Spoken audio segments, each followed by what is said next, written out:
Erokamano nyakoro mogi kumiora mogi TV ne weche manyene chenro mar migago intere wangsa mar mondo miyud weche mago matimore pacho kae nyakoro mag jwang gi pinje maoko mago madhi nyime kod timore kamagi weche maomiyo pek.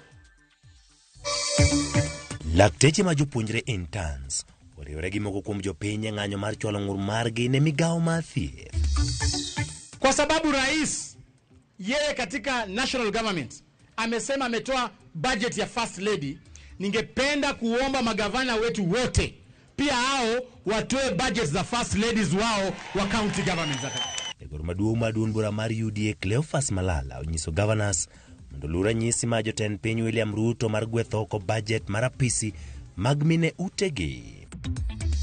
Riwruok mar Rotary gi migawo mar thieth ochako chenro mar solo remo mar konyo e tieko nok mar remo e kaunti ma Migori.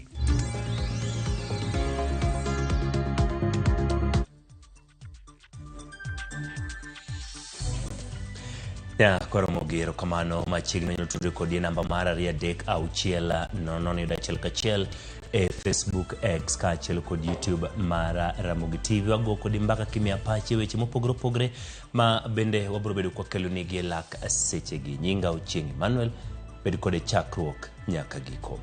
Kawachako ni jagoro maduong' bura mar UDA Cleophas Malala nyiso governors mapacho ka mondo lura nyisi ma jatend piny William Ruto kendo gwetho ko budget mar apisi mag mine utegi. Malala ma oloso e gwenge mag Butali e kaunti ma Kakamega ngodi bedo ni jatend piny orucho ko budget madhi ne apisi min ode min od jalup jatend piny kod min od jatend migepe. Ojore governors bende okaw ting' maneno ni gin bende ginduso budget. Rais amesema kwamba anataka kukata budgets na ataanza na ofisi yake, kwamba kwa nyumba yake ile budget ya first lady imetolewa yote, si ati imepunguzwa. Na vile pia mimi naomba, kwa sababu rais yeye katika national government amesema ametoa budget ya first lady, ningependa kuomba magavana wetu wote pia hao watoe budget za first ladies wao wa county government.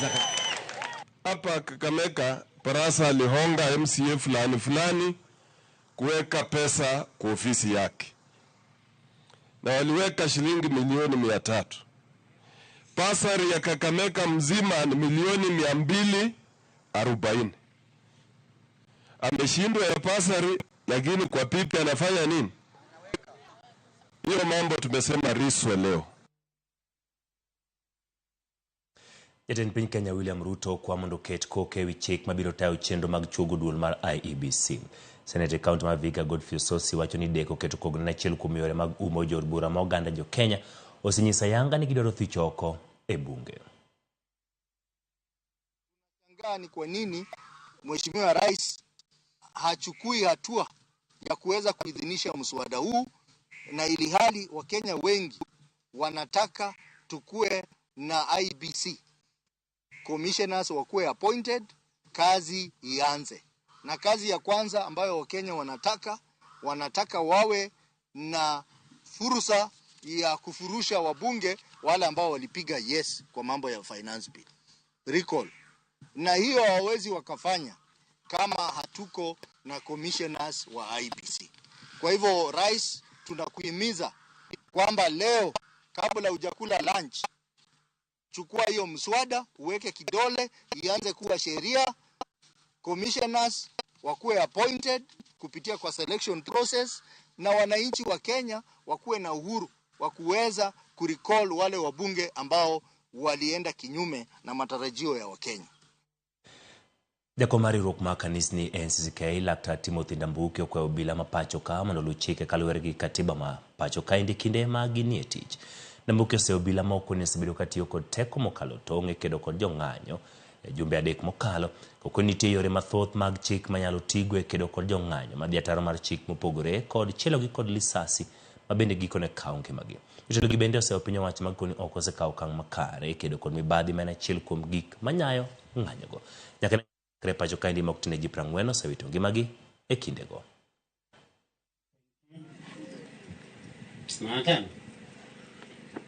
The constitution of this country has never been read clearly, interpreted clearly, to be understood by security agents. Police should use the maximum force, but not to abstain from their duty, their responsibility, because they have a responsibility. If he can forcefully talk about the corruption and ensure that those who are involved, they face the full force of the law, at least in that way people will stop. Problem with corruption in the country is that no one is being prosecuted for corruption successfully. When a witness comes out to give evidence against corrupt individuals, as you have seen before, most of them end up in death. And therefore, we need proper protection of witnesses. And then also the police investigation is usually weak, and the courts are presented with a sham, and therefore such people end up being acquitted, and now they sue the government to be compensated for wrongful prosecution. Maukum jotendi siasa kaunti ma Kilifi dwaro tindarita mondo mi owe thuolo rowere mose mak kalure gi ng'anyo mosebedo ka ibago pachoka. Kotelni kine seneta ma kaunti no Mano Stewart Madzayo kod jod bura ma Malindi Amina Mnyanzi telogo chiwo siem mager ne moko kuom josiasa gwego moseriambo ne jatend piny Kenya William Ruto kendo donjore e ng'anyo mar rowere. Madzayo wacho ni rowere 10 mane Rick osewe gi doho ma Kilifi juma mokalo no mak kendo to poko chop gi nyim doho nyaka sani. Korka kore Amina odwaro mondo mi doho ket ayanga nyinge josiasa matiyo gi ng'anyo mar rowere e yudo huma kaka ranyisi ni gisiro jatend piny Kenya William Ruto. Yale ambayo tumeona hapa ndani ya Kilifi County kuhusu vijana wetu our Gen Zs walijitokeza katika maandamano ya amani, na saizi wameketi ndani, wameshikwa na mapolisi zaidi, inakaribia saizi wiki moja. Mimi nataka nisihi mapolisi wa Kilifi County ya kwamba saizi kuna uwiano mzuri baina ya Rais William Samoei Ruto na hawa vijana ma Gen Z. Na haya mazungumzo pale ambapo wametoka mpaka hapa ambapo wamefika imetia imani nchi nzima ya Kenya. Naomba kwa unyenyekevu kwamba hata hawa vijana pia wa Kilifi County waweze kuachiliwa. Tunaona kuna vijana ambao wanaachiliwa katika maeneo mengine ya nchi, na tunashangaa hapa Kilifi County kunaendelea nini? Mpaka dakika hii vijana wetu bado hawajaweza kuachiliwa. Wasifanye hii tunasema fishing expedition. Hujui samaki watatokea wapi, wewe unatupa mkano, unatupa neti ile ya kushika samaki. Kwa hiyo hii tabia ya mtu ambaye ameachiliwa na koti alafu anarudi wanamshika tena, alafu hawana cha kuwaambia ni nini walichomshikia kufikia hivi sasa, ama sivyo wanambandika with malicious damage to property. Hii it's a tired story. This is a tired charge. Ka wadhinyimenya kwa Ramogeni Uganda jo Kenya golo paro imedusuru enengo modhi gi siling 7 ne chenro mamigawo mar wuoth rango ji ogodo gedo mag apaya. Thoth jo Kenya wacho ni medusuru biro medo nengo mauta seche Uganda jo Kenya osedi kod nengo mar ngima mosaidha. Winja ne kaka chenro makamano nyime gi sani jatend migawo mar yore weche mag apaya pa Chokainde Kipchumba Murkomen twak. Must be a way that you can collect consistent resources for maintaining the assets that we have developed. Our roads have grown over time. In 2016, the last review was done, and at that point in time, the fuel prices, you've been told, was about 93 or thereabout, and 18 shillings for every 93 was able to at least maintain the roads. Now, we're talking about fuel prices of 170, and we are still collecting 18 shillings per litre. The other issue that we need to talk to, I'm sure you've talked up, so the purchasing power of the 18 shillings per litre now is not what was the purchasing power in 2016, considering the cost of tarmac, the cost of materials that are being used for construction, the cost also of labor, and so forth. I'm sure you've been taken through this. I just wanted to buttress them, is that you have, and I've talked about prices. Number 2 is the growth of the road network. Our road network has continued to grow. We are actually one of the most networked countries in the region, with a total length of roads being in the country being about 239,122 today, rising from 161,451 in 2016.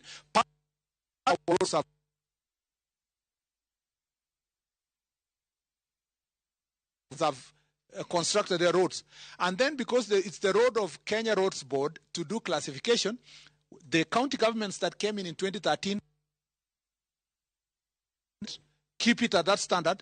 Those roads were moved to national government, so the road network kept increasing in the national government, and you can see in Kera that it moved from 19,000 to 28,000 kilometers of roads. Areas to the rural roads managed by national government, so that the county government can also open new roads and maintain them. You have Kenya has now 23,000 kilometers of roads, and you have Kura, which was meant to do just a few towns. Yakoro mugimano jo oganda jo Kenya mabende koro mukanyo kod jatend migao mar weche mag apaya pacho ka ndi Kipchumba Murkomen agigolo para wi medo usuru magi nengo mano mar mo gi siling 7 chenro migao mawuoth rango jiwo godo gedo mag apaya mopogore pacho kaindi. Winjo kwacho kanyo ni wang' apaya pacho kaindi ngo ma ok tin 200,000 gi mag wang' apaya mantiere pacho kama bende oseyarore ka ipimo kod kinde mokalo mane gin 167. Wabedo report motenore kod mano e weche manyien mabiro e kinde mag odhiambo. Ka odhi nyime jotelo mag din kar dak ma Kitengele County ma Kajiado okawo jatend piny William Ruto mondo mi okaw okang' mapiyo e wi toko chenro mosebed ka itimo kod piny owacho ya taro mag chike mapacho ka. Chulego tenle kod Boniface Mangeti mar kanisa mar Glorious Gospel Kitengela upayo okang' mane okaw kod rowere kwedo telo marach kaachiel gi paro mar chik mar omenda mar higa mag 2024 magikoni ne dhi hinyo jopiny. Kata kamano gikwayo rowere ni poni gichano dhi nyime kod ng'anyo gibag ng'anyo mar kwe ma ok bi ketho mwandu mag jopiny.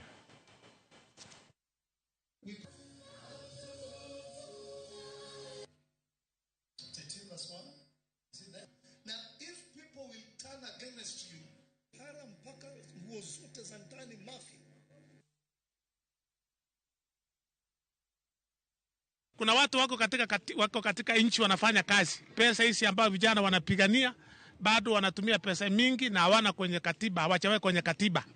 Na mmoja ni Prime Minister, huyu anaitwa Mudavadi. Mudavadi hayuko kwenye katiba.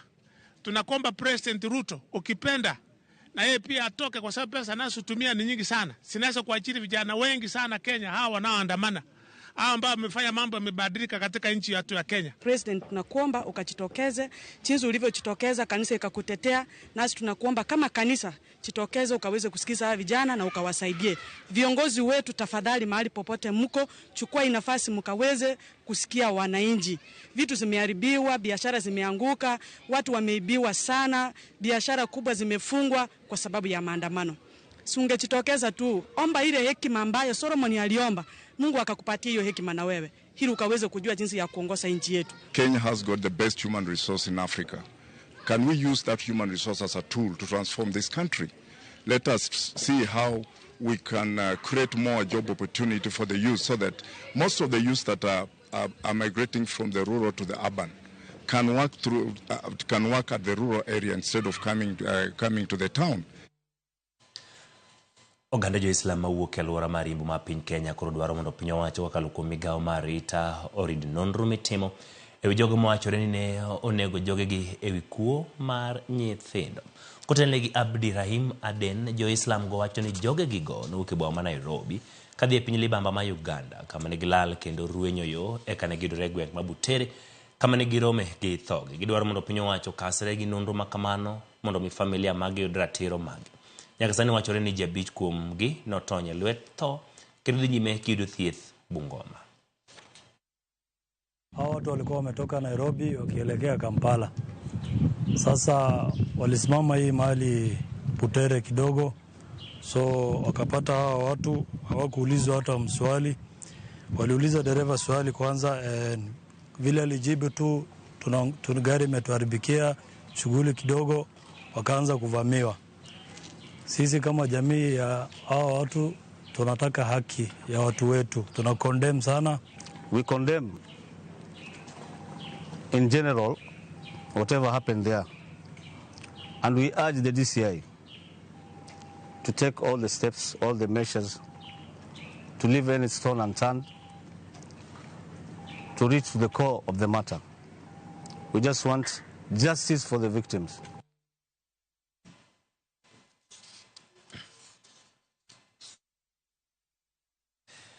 Koromo gima ogen gima bende ne otimore e tong' jogo mane wuok ka gidhi Uganda, kata kamano gichopo dwaro mondo mi giyud ratiro margi. Wan gi geno ne gibiro yudo ratiro ka jogo manitiere kuonde mag thieth bende bedo gi thuolo mar mondo mi giyud thieth. Ka wadhi nyime gima bende ne waketo ni e thor wach ma kawuono en lakteche ma pacho ka obago ng'anyo nyaka apise mag migawo ma thieth mar sundo piny owacho mondo mi ondik lakteche ma ong'ere kaka interns. Lakteche go oseo migawo mathieth kuom leo keto e tim winjruok mane gibedo godo mane omiyo giweyo ng'anyo margi mane osekawo ndalo 56. Jagoro maduong' mar riwruogno Laktar Davji Atela koni e winjruok gi ne owinjo ket lakteche mag interns e ute thieth bag ndalo 60 mane rumo odiochieng' manyoro. Kata kamano pok gineno kang' moro amora. Wadhi kuon achiel kachiel mondo mi wane ane ni to chal nade mago gin piche ma bende wuok machiegni kod apisi maduong' mar migawo mar thieth, kendo mineno kanyo gin lakteche ma bende oting'o gik moko mopogore opogore ma gidwaro. Wawinjane kaka ne giwacho. With one mission, to ensure our posting is effected and that no one is left behind. Yes. We endured more than 6 years of grueling med school, sacrificing our lives to acquire life-saving knowledge and skills. Indeed. Yet the Ministry of Health, under the leadership of Health Cabinet Secretary Susan Nakhumicha, is jeopardizing our future. Yes. We have been at home for 2 years now. Yes. Our knowledge is decaying, and we are losing opportunities to advance our lives. Yes. The psychological suffering we endure is immense. Yes. Without a license, we cannot practice medicine. Yes. Many of us are grappling with depression and suicidal ideation due to this injustice. Koro mugimano ng'anyo madhi nyime kendo koro watudre gi Walter Nyambaga e chuny boma ma Nairobi mondo mi waler kaka ng'anyo ma jochiw thieth kod jokenya moko bagi log tich ma migawo ma thieth. Walter Nyambaga, lakteche bang' ne ging'anyo kuom ndalo 52 owe ng'anyo margi kendo koro odiochieng' ma kawuono giwacho ni nonego bed ni osechop kare winjruok mane gin godo kochopo odiochieng' ma nyoro. Kawuono gibago ng'anyo. Gin ng'uru mage ma gin godo Walter Nyambaga to inyalo lero nwang'o nyaka gi sani ewi ng'anyo ma obagino log tich ma migawo ma thieth. Walter Nyambaga, ka iwinjo wang'e ni kama intiere koko nitie kendo ng'anyo dhi nyime, inyalo miyo waler mane nyaka gi sani gik ma osetimore. Erokamano Chieng' Emmanuel. Ng'anyo en mana ng'anyo ka oponi gik machalo kaka firimbi nyalo thinyore kendo nyalo chwalo wach magintiere godo. En ng'anyo mitayo kod lakteche log tich mar kar thieth kaendi e migawo no mar thieth ka gin kod geno ni gibiro yudo thuolo mondo mitwak kodgi adimba kod jotelo mago mochung' ne migawo mar thieth. Kapok adhi nyime abiro mana yudo thuolo mar bilo wach kod moko kuom lakteche gi ni mokelo barua makende ka idwa ni mondo piny owacho omigi thuolo mar yudo lai magorak. Abiro chako kod wuoyi ni ibiro wacho nyingi kod kama yae kod gima duong' momiyo untiere kendi odiochieng' ma kawuono. Nyikwa Ramogi iluonga ni Okoth Onyango, an ajaseme Kadero. An japuonjre mar udaktari e mbalariany ma University of Nairobi. To wabiro ka kawuono mondo wawuo gi sirkal gi jomoko te monego bed ni winjowa ni dakteche te mosetieko puonjre e mbalariany nyaka to wapost gi e osiptal mondo gichak thietho, nikech jopiny hinyre mochung' batha gi mochung' e toke kocha mago the first line of defense. Joma jotuo neno mokwongo ka gichopo osiptal, they are the first line of defense. To momiyo wala mondo serikal owinj kwayogi, owinj ywakgi, ma ok en mana ywak mar daktari kende, ma ywak mar jopiny duto, ni nyaka to wa ensure ni the health system tiyo maber. To the first way wanyalo timo mano ema ni wakawo dakteche gi mosetieko higni kata 8 e skul mondo waketgi e osiptendewa mondo githiedh jopiny, nikech mano e gima noterogi e skul. Ugrimiti e kindu kod migawo mar thieth kanyakla kod mano mochung' e weche mag osara dwaro ni mondo chulu omenda maromo shillings 206,000 to SRC bende ochung 70,000 dhi chalo na mbele ka. Ingeni first of all seche magi wacho ni wadwaro siling 200,000 mano miriambo. The truth en ni dakteche gi ichulo siling 180 nyaka gimoro 200 kama. To kata kwa segolo taxes daktari don gi pesa matin sana. To CBA ma 2017 ni ema no secure after very good research ni daktari onegobeni ichulo pesa ni. Ineno makoro kendo kwa winjo ni naumicha go ni modo omiwa siling 70,000 kende. To mano wach malich machal nadi. Asante sana, nitaongelesha huyo ndugu yangu. Swali kuu ni huenda kutakuwa na mazungumzo na makubaliano kwamba muingie kazi ama mpate kandarasi, lakini itakuwa ya tuseme salary ya 70,000. Wakituambia story ya 70,000 hiyo hatutaki. Sisi tunataka tupostiwe as per CBA rates. Hii inamaanisha interns wote wapostiwe na tulipe 206k yetu. Naam. Okay, huenda huyu nikimalizia, kuna mazungumzo inaendelea. Mnatarajia nini hapa kwa siku ya leo? Tunatarajia kwamba serikali itatusikia na ipost all medical interns according to the CBA. Kwa maana kutuambia kwamba tulipwe 70,000, ukikata ushuru inakuja 40,000. And imagine interns are the biggest workforce, 30% of the healthcare workforce. Haitakuwa sawa. Asante. Uchengi Manuel, mano gin moko kuom jogo ma osebedo ka chwalo sirikal mondo omi migi thuolo makende mar yudo lai mar chopo dwachgi e log tich no mano mar MOH kama ne gichopo ke seche mag saa 4. Obila osebedo ka chiwo arita ka e rang'iny mamalo kendo onge ng'ikni. Nyaka chop seche gendi onge kata mana iro malongo wang' achiel mosedir ne rowere makoro gi seche gendi yudo thuolo mar kundo sirikal mondo omi migi thuolo makende mar loso e rang'iny no mar biro chiko itgi. Maling'ling mwaseyudo en ni duol mochung' ne ratiro mar lakteche gendi kanyakla kod piny owacho ni romo moro ma wiye mar bedo kod twak e yo makende ka gimanyo ni to bende inyalo yudo thuolo mar sogi e lai magorak kanyakla. Kopogore kod mano gisebedo ka gi dwaro ni mondo los kodgi kod jatend migawo mar thieth Susan Nakumincha ma e kinde mag okinyi ket seche mag 4 gi dakika moko madhi 30 kamaendi kane owinjo ka ne odhothorio maket kod mane igoyo kaendi nolochore kod nyamburko kendo thinyore oko. Nyaka chop seche gendi pok oduogo. Waseyudo maling'ling jagoro maduong' mar KMPDU migosi Daktari Atela nyalo biro chopo kaendi mondo mi olos kod oganda kanyakla kod ute mag fwambo. Mak mana ni king'iyo kacha ni bido ka nitiere obila mago momanore rang'iny mopogore opogore man kod ogute kanyakla kod ludhe gi iro malongo wang' mapo nono ni gimuomo rangaji ni endi kata mana geno endo magidonjo to ginyalo rakore kodgi kamagoyi. Koro pod wacho mana kambi kendi mar ng'iyo ni to chalo nade Uchengi Manuel. Pono nin kod penjo bak mane chal mantiere kendi kalore kod lwasi mosebedo kadhi nyime kar kaendi. Olda Nyambaga, erokamano kuom bedo kanyo kendo luwo achiel kachiel chenro ma dhi nyime mano mar ng'anyo mag interns go kendo ng'eyo ni to gin ng'ur mage ma gin godo. Ang'e ni biro losnwa report motenore kod mano en gima bende wamedo luwo kaendi Nyakwaro Mgajwang'. Mano kanyo en Walter Nyambaga ka bende entiere kama bende bage ng'anyo e apisi maduong' mar weche mag thieth e pacho kaendi. Nitie joma bende neno achiel kachiel gi sani ma bende nyisa ni Uchengi Manuel waneni kendo waluwo chenro mar migago. Erokamano Beatrice Wayne kuom kete Ramogi TV. Inyisa ni Uchengi Manuel nene yo makare kendo mor ka weche manyien. Alicia Beryl kantiere Utawala bende inyisa ni Uchengi Manuel erokamano nene yo makare. Erokamano kanyo Helen Odero wacho ni Uchengi Manuel an bende aneni kama antiere. Tieza Shalin wacho ni an bende alo chenro mar migago achiel kachiel. Veli ka nitiere gwenge ma Kagundo Road bende wacho ni Uchengi Manuel aneni e yo makare kelna weche manyien kaka dwarore e Ramogi TV. Mera bende wacho ni Uchengi Manuel an bende aneno Ramogi TV e yo makare gi lak seche gi. August Boniface wacho ni Uchengi Manuel kaka pile ok wanyal rem mar neno weche manyien mag migago. Nyakwaro Mgajwang' kik idhi mabor pod nitiere kod mathoth moikoni e chenro mar migago.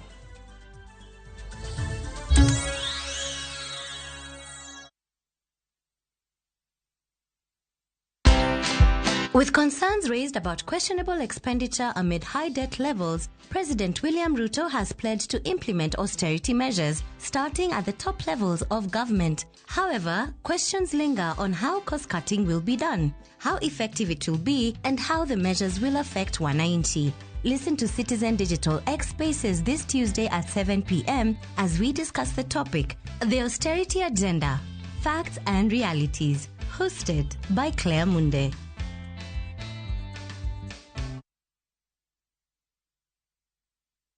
Naishi natumaini, najitolea daima Kenya, hakika ya bendera ni uthabiti wangu, nyeusi ya wananchi na nyekundu ni.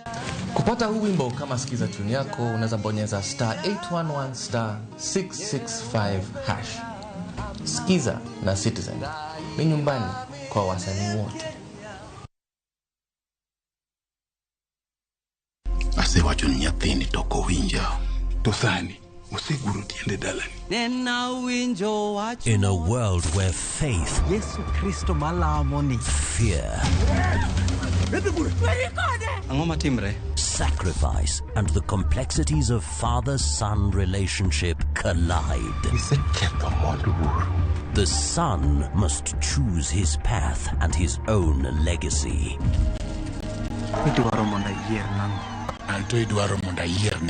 Watch this emotional and riveting story of Dennis in Where the River Divides. Watch the best content on the go only on Viusasa.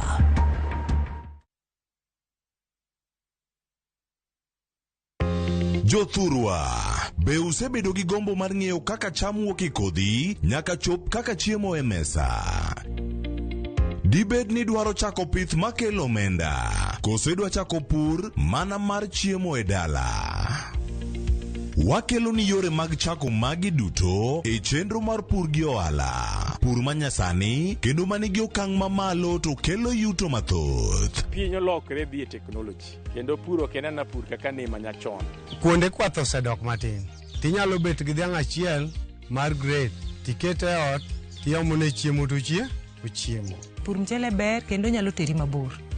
Ngimani bel nyalo lokore gi higa 2 kende kitiye yo morere. Pur gi ohala kelo ni jopur kendo joma olony e weche pur. Chieng' tich adek, saa 1:45 otieno, kik bai.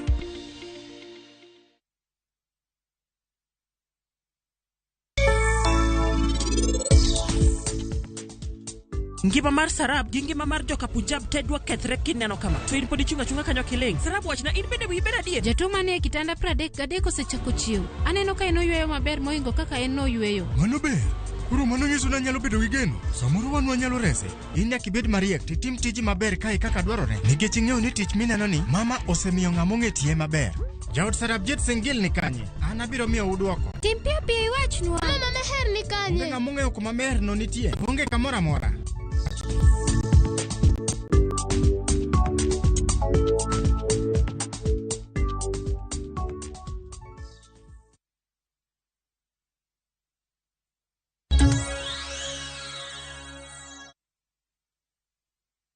Erokamano nyakwaro mogi kuom medo kete Ramogi TV chenro mar migago ka wadhi nyime. Moko kuom jokanye duond bura mar ODM e kar ching'o bura ma Magarini e kaunti ma Kilifi ochwalo kwayo e apis maduong' ma duond burano mondo mitim welo kapok yiero mabiro chopo. Giwacho ni kaka MCS mawuok e wards duto 5 e kar ching'o burano gidwaro mondo jotend ODM omigi thuolo kaka jokanyo mawuok e alworano mar yiero jochung' magi e kinde yiero madundo no kar chiwo ne jochung' otiko achiel kachiel. Pono ni paro makamano ibiro winji jaod bura machon ma Magarini Harrison Garama maloch mare osebedo ka kelo paro mopogore opogore biro chuno mondo mi odwar sir mar joduond burano mondo mi odogi kom mare. Kwa sasa tuko na wanachama wawili ambao wana nia ya kugombea uchaguzi kwa tikiti ya chama cha ODM ambao ni aliyekuwa mheshimiwa Harrison Garama Kombe na mheshimiwa Samuel Nzai. Wanachama wataamua ni mgombea yupi aliye bora kwa njia ya mchujo. msimamo huu wetu kama viongozi na wanachama tumeuwasilisha kwa ofisi zetu kuu za chama. Inakuwaje 2017 tulipata 7 clean seats za wana Magarini, all the MCAs walikuwa ni ODM na mbunge alikuwa ni ODM? Ni kwa nini 2022 tulipata MCA moja na mbunge moja? Hiyo ilitupatia picha ya kuwa tusipokuwa na umakini na uhaki katika kutekeleza masuala ya chama na kufuata venye wanachama wanasema, matokeo yake tunayajua. Magarini is a very unique constituency, and because of that we want to say and to send a very strong message to the party that as members of ODM in Magarini tunataka mchujo, na mchujo ndio njia pekee yake itatufanya sisi kama chama tushinde uchaguzi unaokuja. Tuachie wananchi wa Magarini waweze kupiga ama kufanya mchujo ambao utakuwa wa huru na haki, na hatimaye tuweze kupata mwelekeo na tupate yule ambaye atahusika na kujali maswala yetu sisi kama vijana wa chama. Jumachiel tok witoko Speaker e County ma Taita Taveta Wisdom Kazungu Mwamburi mokuom jogo makendora tich oganda jotelo kod jodak ose okang' makamano mane okaw kod yor bura mar county no kagiwacho ni ne en yor rito dwachgi giwegi. Kotelni Gideon Mwakina makendora tich oganda e County ma Taita Taveta giwacho ni yo mane yor bura go tiyogo e thicho oko Speaker ne ok en makare. Jodak e county no dwaro mondo mi yor bura mane othiche oko chiw moko kuom weche mano miyo gigole oko eyo mapiyo piyo mok giwinjo dwach jopiny. Yoro gi kin yor bura na achiel kuom weche moserocho chenro mag county ma Taita Taveta kai kwa jotelo mondo mi odonjre wach makamano. Wamekuwa wakiwashika mateka Speaker kama hata dance kwa tune yao basi inakuwa anaondolewa, na wanajua kwamba wako na nguvu, wakishamuondoa yeye pale basi inakuwa ndio mwisho. Kwa hivyo ndio maana nimependekeza kwamba seneti iweze kutunga sheria na kuweka mikakati mwafaka ambayo Speaker wakimuondoa wao wapeleke kule katika Senate, wataangalia kweli hizi grounds ambazo zimewekwa pale ni grounds za maana. Kwa hivyo sisi tunakuambia kwamba MCA wafanye kazi ambayo walitumwa na katiba kwenda kufanya katika bunge lao. My recommendation is this: hii mambo ya kuwa MCAs wako all powerful na wanaweza tishia mtu yoyote hapo kwa county government, tunaomba iishe. We need sheria zitungwe hata kama ni na Senate za kuprotect watu kama Speaker. Maybe kuwe na security of 10 or something like that, because these people they are taking advantage ya kuwa they can make wanaweza fukuza mtu. Speaker uchaguliwa na anapoomba ombi la kuwa Speaker katika County Assembly alikuwa na mafundisho yake ama masomo yake yalikuwa yametosha, ndio maana waliomba wengi na akapewa yeye. So tunajua ndugu yetu Wisdom alikuwa anafaa, na wao wenyewe ndio wakamvet na wakampitisha. Leo hii imegeuka vipi? Wanataka kumuondoa na wao hajatuambia wanamuondelea Wisdom nini. Jodakma Shanga Ishakani karicho bura Malamu East e ward mafaza yuagonok mar pia lora no magi wacho ni osebedo ka nguko chenro magi koriwo kodaka chenro mag somo. Giwacho ni gisebedo ka gitiyo gi pikoth magi sebedo ka gikano, to kata kamano sani koth osedok piny kendo pikoth oserumo ka koro chunogi gidhi kuonde maboyo nyaka gweng machiegni kodgi Masiyu mantiere kilomita 10 ka ok gwengi kama ging'iewe pi kube mar lita 20 shillings 50. Kwa piny owacho e county ma Lamu odonjre wach ni kendo kelnegi pi maginyalo konyorego.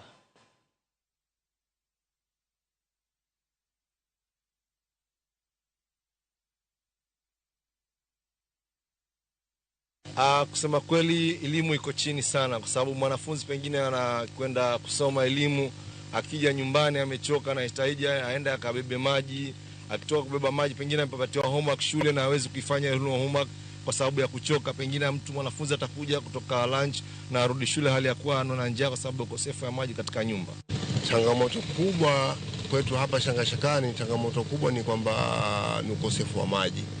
Sisi maji yetu tunategemea kupata maji ya mvua kutoka kwa Allah, lakini sasa hii kuna ukame wa mvua sababu mvua imekoma. Wakati hakuna mvua ndo hivyo tunaenda Siu wapi kutafuta maji. Sasa ingine tunafikia paka Lamu na maboti tuweke maji, na maji ni gali, gharama yake ni nyingi, paka nikifika hapo gharama ya 70, 100 huwa inatugharimu.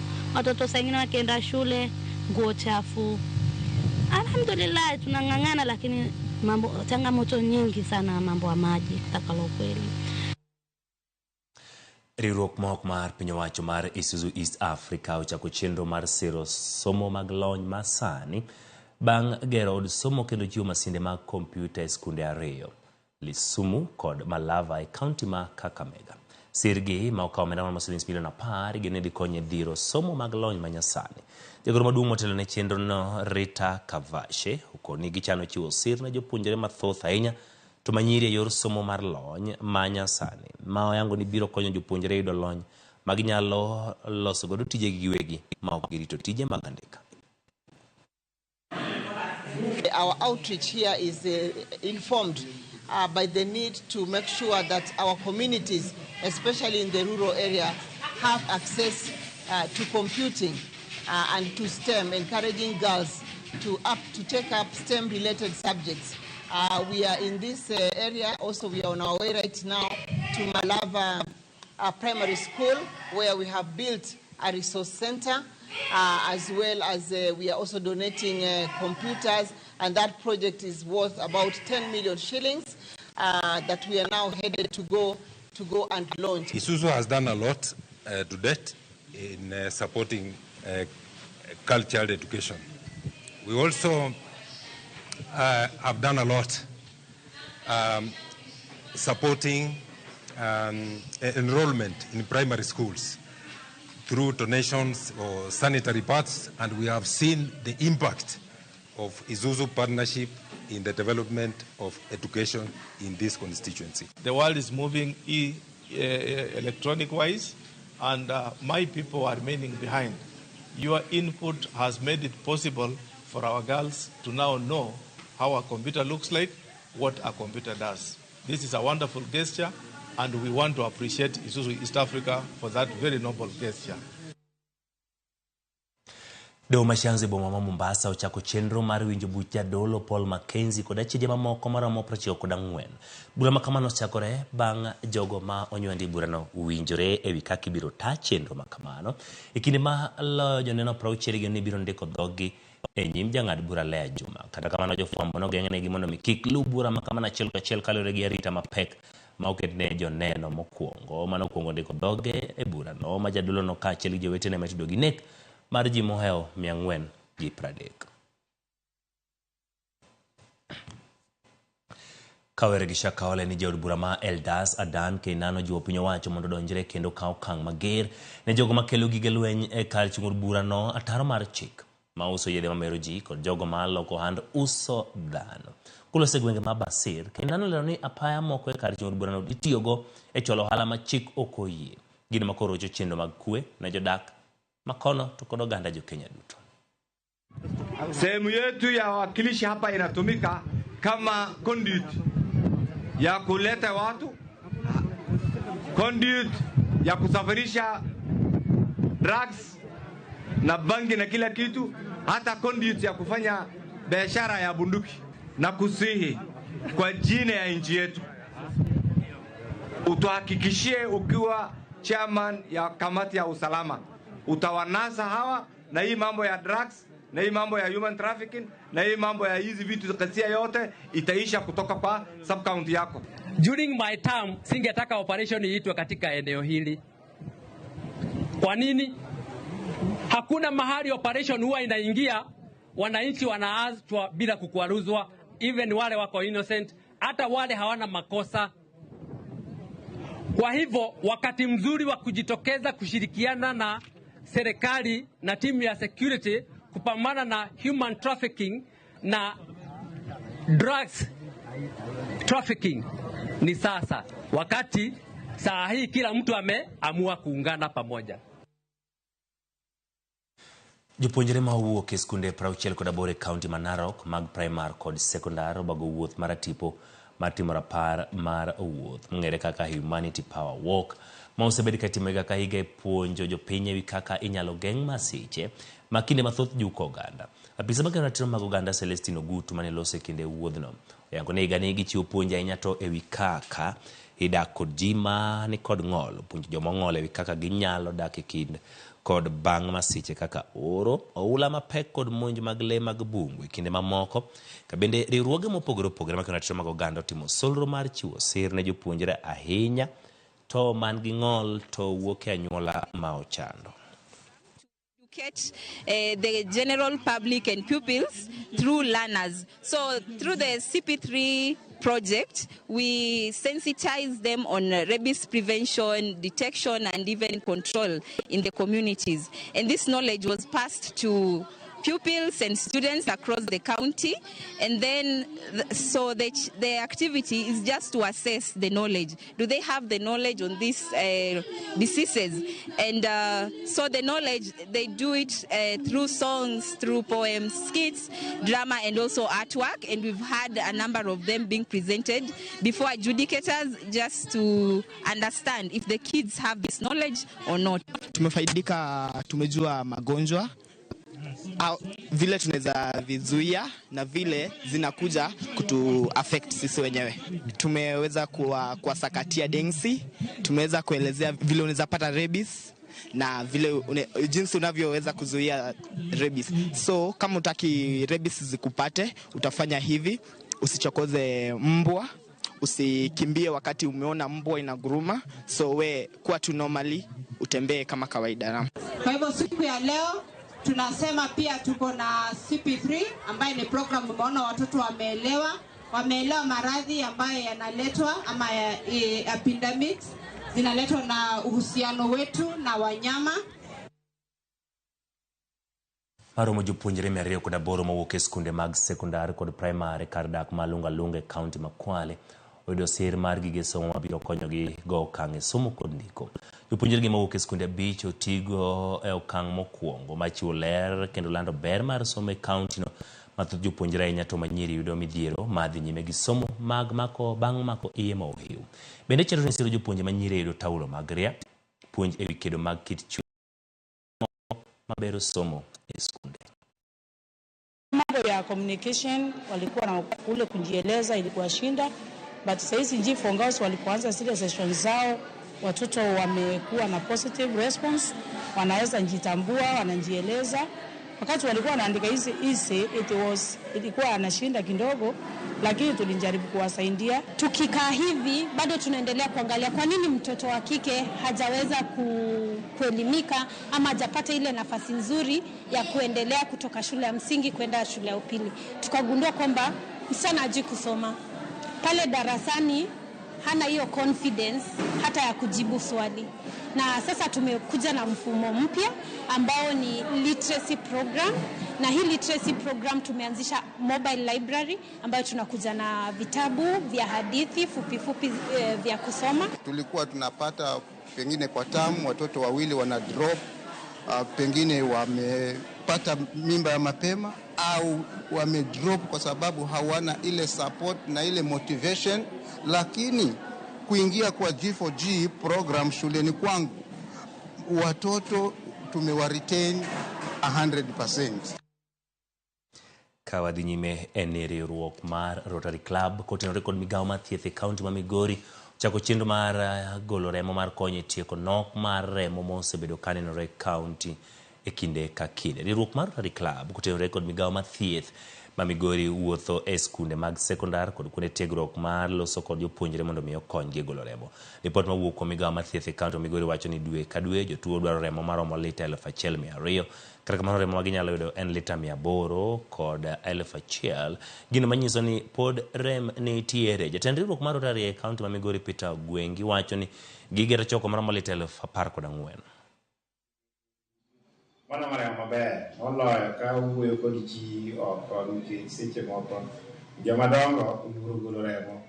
To kidhi college kata skul tineno ka joma potindogi gin kod haja mar golo remo kendo wuoyo kodgi yot nikech ging'eyo ni onego bed ni gikonyo jogi mantie ma dwaro remo. King'iyo sani kata king'iyo Kenya ka sani, maandamano mane otimore ni nitie nyithindo matindo mahinyore to ka gidhi osiptal to samoro ka ginwang' remo to wagiro deremo ma wanwang'o kaluwore kod drive matimo sani roko jogo machal kamano mani ute mag thieth madwarore. Koro akwaya jokanyanam ni watim uru gini wapogne ji rembwa kik wang'i dendwa kendwa to wang'i nyaka dend jok moko makale midekre. Nyakoromo gi lokruok osebedo lwenj kendo demokrasia ma pacho ka kama nyiedhore kokale kaka odhialo odiochieng' ma sabasaba ma kawuono. Mana kaka Walter Nyambaga lero ng'anyo machon ma sabasaba mane tayo kod James Orengo, Kenneth Matiba, Jaramogi Oginga Odinga kendo jotelo mamoko nonyo yudo picha manyien manokel kod rowere masani. Ne en ng'anyo mar tipo mane iketo godo jatend piny machon Daniel Arap Moi e tago mar gwetho oko telo mar chama achiel. Ng'anyo mane tayo kod jotelo kaka JM Kariuki, James Agri Orengo, Tom Sikuku, Jaramogi Oginga Odinga e kind jotelo mamoko. Kendo ne obila gologi kod aputh njiri kikeyogi.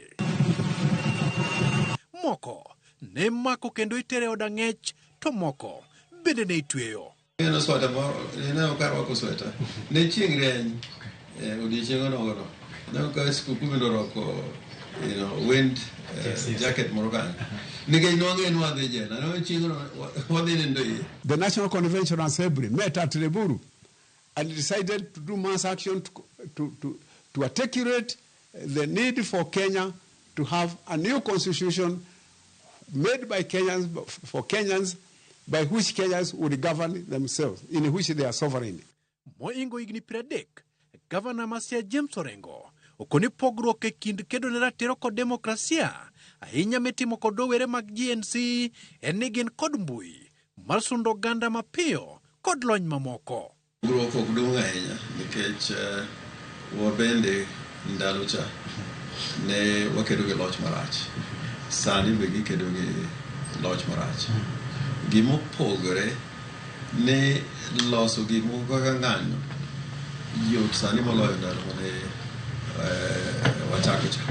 Nikech ndalo cha ne onge internet, ne warenga gi dhowa kamano. Ma seche moko kata ng'anyono ka ionge kaka jotelo, kineno piche moko ma ng'anyo ndalo cha, ka jotelo onge to ok inyal neno ji. To sani rowere gi kendo ber na ahinya ne gin gi yo ma ginyalo luongrego ka gitiyo gi internet. Jogo mane nyiedhore oko ne sabasaba ne rodho ka jakufulu. Kata kamano, Orengo pod ywago kit gocho ni en ataro mar katiba ma obila tiyo godo kod teko mathoth kamomorego kuom oganda e kinde mag ng'anyo. Kamwa chung'e to waloso gi ji to polis biro to risas. Kane owuok Hamza kanyo nochwadwa risas. Ndalo cha ne inegowa giketowa e jela. To gima aneno marach malit, bunde ma jogi tiyogo. Nyocha nadhi aneno kijana moro nogo wiye gi bunde. Wiye ni omukre te, onge gimodong'. Onge gimodong'. En masira ma kineno to pi wang'i nyaka bugi. Kendo nok aneno ndalo cha ma oket joma nigi bunde mopondo, joma iluongo ni style pass, mabedo gi bundo ka kiyo neno ng'at achiel kendo ng'at ariyo magidwa ni mondo gigo bunde kendo mondo ginegi. What you are talking now today was it implemented? It was implemented but corrupted, stolen by a few greedy these people who want to use Harambee to buy the voters. Sabasaba netemo yaro ratiro kod bedo kod duond buche mochung' mongirore mag siasa manyalo chung' kendgi mok donjro godo kod sirikal mamalo. Koro roundabout moro yo kare mangi kucha. Ema polis kendo yudo ko choko ji mang'eny ko wacho ni sirikal nyaka yie wach mar multi-party to ka ber sirikal onego gogi.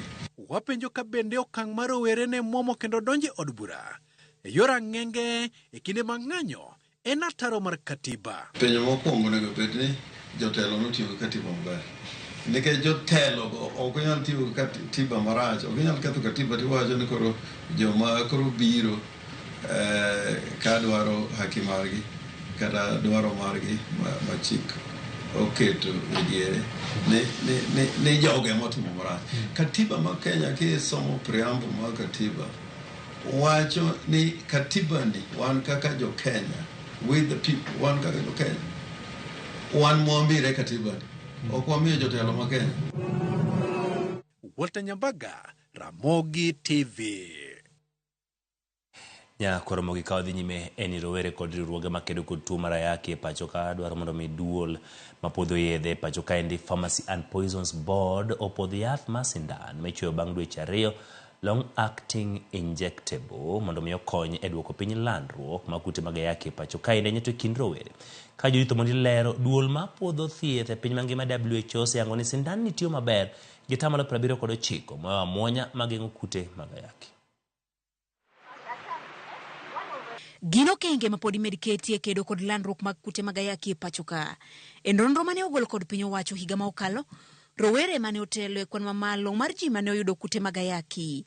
Nyaka sani e geng'o kute mag ayaki, Kenya tiyo kod yedhe ma imuonyo, PrEP, gino ma nonro yango ni yath manyien ma ichuoyo long acting injectable cabotegravir ohewo kod atamalo 79 kaluwore kod duol matayo thieth e piny mangima WHO. Kenya ka endi sani nyicha ne wabedo gi ji 22,140 manoyudo HIV e higa manokalo.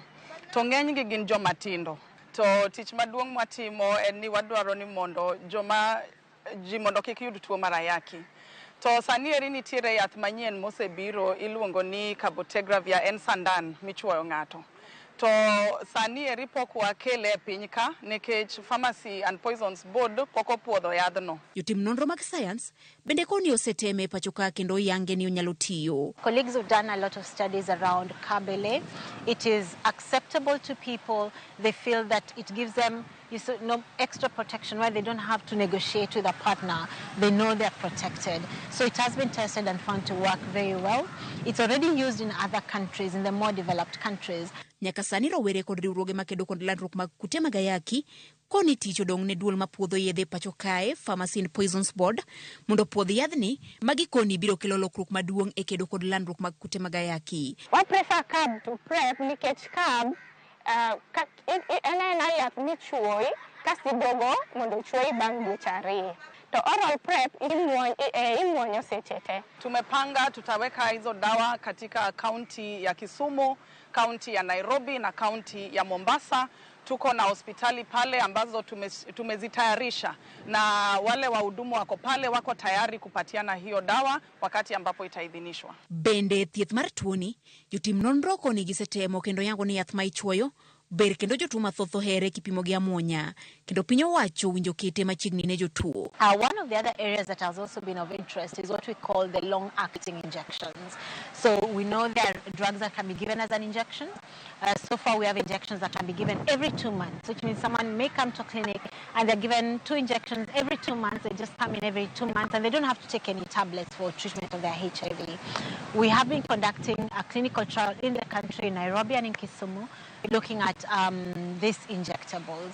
And I mean, people love them because they don't have the burden of having to remember to take medicine every single day. There's also the benefit that nobody has to know that someone is taking medicine every day. So it's something that ideally we'd hope that a time comes that it is available to people. Piny owacho mar Kenya Kwanza ne ochano tieko chuth landruok mar ayaki ne nyithindo kochopo higa mar 2027 ka e kind jomadongo to gichano tieke chuth ka ochopo higa mar 2030. Judith Omondi, Ramogi TV.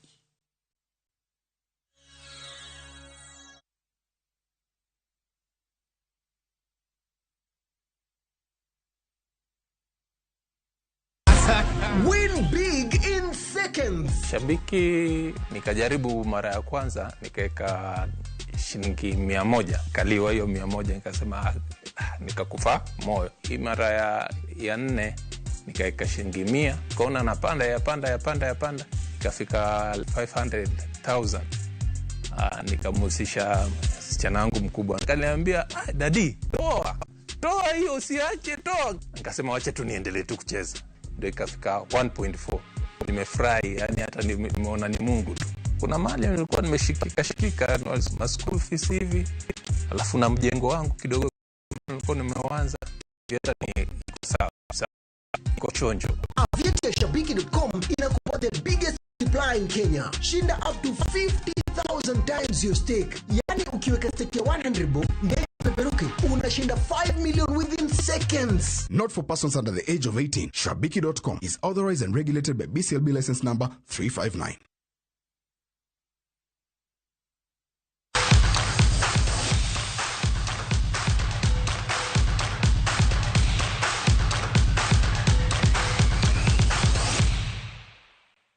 Kinde matima Kenya Mashujaa timo ikruok margi ne tuke mag Olympics.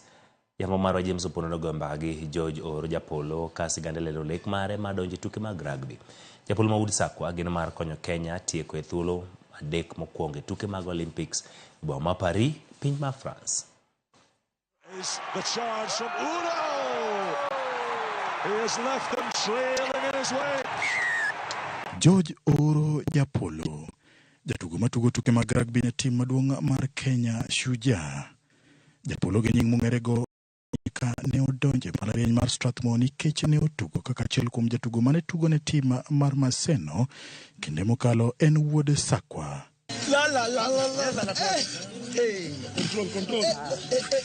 Kosomo e sikund sekondar ma Chienda Boys, Japolo nobedo gi lek mar donje tuke mag rugby, kata kamano ok tugo kende ema ne oywaye. Onagio penja gino mang'eny. Onagio penja gino mang'eny lakini koro hapa ni en mabiro gi interest mare. To an nahero rugby nikech skul nathagora ok na chiemo, ok ni miya chiemo maber. Koro kana chako no ka jogi miyo chiemo maber to ne wadonje gi miyo chiemo maber. Adonje chiemo bana ka pocha to kara gino donje remo. Kotugo ne tim mar Strathmore Leos e higa mar 2022, kocha machon mar Shujaa Damian McGrath noneno ketuke kendo miye thuolo mar donje tim Kenya. Uhuru notugo tuke mokwongo ne tim mar Shujaa higano kata odoko ni Kenya nodok piny e lig mar Challenger. Achievement sana. En gima kas gima nomoro wani wadonjo gi first young team, pokwa jel kata watuga tugo rodha. Mi odongo ringo terwa. Mi Japolo gonwa jogo ketnwa rak. Koro mana kan wadhi. Koro from that eka wachako nge strength magiji jamani berema. Koro machane mor sana. Tugo ne tim mar Shujaa nomiye thuolo mar idho ndege kuom thuolo mokwongo e kinde mane Shujaa odhi e boma ma Hong Kong. Japolo mane ong'iyo gi nyuka gi rabuon komedi kuon gi rech noyudo ka weche opogore e piny mar China. Agala ma odogo miya baga to baga ni chamo nango ya. Anangio gi rabuon to adhera Hong Kong kama. Koro onge chiemo bana, but koro the time nochuna nyaka ng'igo. Mama nene obedo gi ting' mar loso ne chiemo maber e dongruok mare bang' nyiso dwaro mare mar tugo tuke mag rugby. Kotugo ne tim mbalariany mar KCA nobedo gi gombo mar tugo ne Strathmore Leos, kata kamano ne oriembe e tim nikech ne en gi del matin. Ang'enye rugby ok en seche moko del. Ng'ato nyalo bedo gi del but nguvu onge i del no. Tinya bedo ni tin to nguvu nitie. Example en kaka Sati mako ga dhoga sana. Otin lakini kino tackles momek gin madongo domo. Kanya thuma zini dum piny ka an korango mamona. Koro komien kada jino tipo ka ibi idonja. Emo mi adwa yu dragi dhiang gino Gonzales. Bada wajani mare dhiang madugo. Kora bada ni time momi ano adare nga kuome awinje. Ko inga tabuacha na oinga. To kapodi nyaka bile. Japolo manigi oledhi mar miel bang' loyo tries ge en achiel kuom jotugo mabiro ting'o nying Kenya tuke mag Olympics mibiro bagi e boma ma Paris, piny mar France. Ma biro bedo Olympics mare mokwongo, gino ma osebedo korito kuom kinde malach. Olympics barana do mana medal.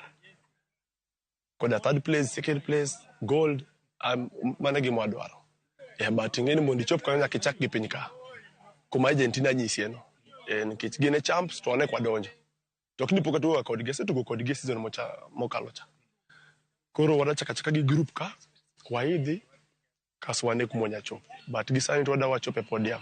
Kenya nitiere group B e tuke mag Olympics, kendo gibiro rakore gi timbe kaka Argentina magin joloch Olympics mokalo, Australia, ka achiel gi tim mar Samoa.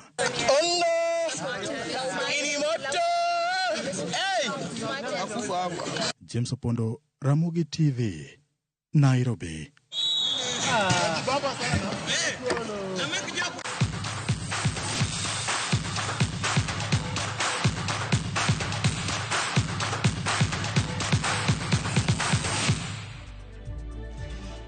Nyakwara magiro kamano kumbedo kode chakruok nyaka giko weche manyien e chenro mar migago mage mwantiere gi thuolo mar ikoni gi lak seche gi nyinga Ochieng Emmanuel.